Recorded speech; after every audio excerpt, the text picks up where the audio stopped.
এই লেসনে আমি ওপেন কমান্ডটা নিয়ে আলোচনা করব। ওপেন শব্দের অর্থ হচ্ছে খোলা, অর্থাৎ কোনো সংরক্ষণকৃত ফাইলকে খোলাই হচ্ছে ওপেনের কাজ। অর্থাৎ দেখা গেল আমি একটা ডকুমেন্টে কিছু লিখতেছি, হয়তো 2-3 পেজ বা 4 পেজ হবে। আমি কিছুটা লেখার পরে সেটাকে সংরক্ষণ করে রেখে গেলাম, পরে ওই ফাইলটা ওপেন করে আমি যেটুকুন লিখেছিলাম তারপর থেকে আবার লিখব। অথবা দেখা গেল কোনো একটা ফাইল আমি রেখেছি, পরবর্তীতে সেই ফাইলটার আবার প্রয়োজন হচ্ছে আমার, তাহলে সেই ক্ষেত্রে ফাইলটাকে ওপেন করতে হবে।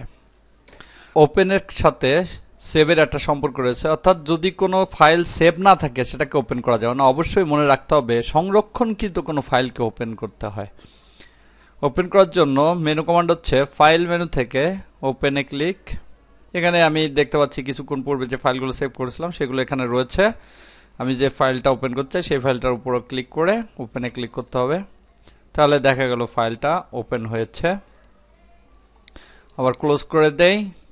যদি কিবোর্ড থেকে আমি ওপেন করতে চাই তাহলে কিবোর্ড থেকে Ctrl+O চাপতে হবে। একটা বক্স আসলে দেখতে পাচ্ছি কার্যটা ফাইল নেমের সামনে রয়েছে, কিন্তু কার্যটাকে এর ভিতরে আমার নিতে হবে, এই জন্য ট্যাব চাপতে হবে। কিবোর্ড থেকে ট্যাব,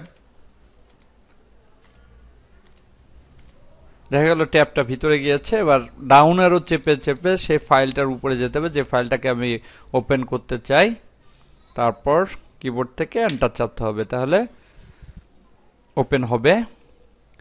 আবার যদি টুল বার থেকে ওপেন করতে চাই, এটাকে ক্লোজ করি, এই ওপেন আইকনে ক্লিক করতে হবে এবং যে ফাইলটা ওপেন করব সেটা নির্বাচন করে ওপেনে ক্লিক করতে হবে। এভাবে কোনো সংরক্ষণকৃত ফাইলকে ওপেন করা যায়।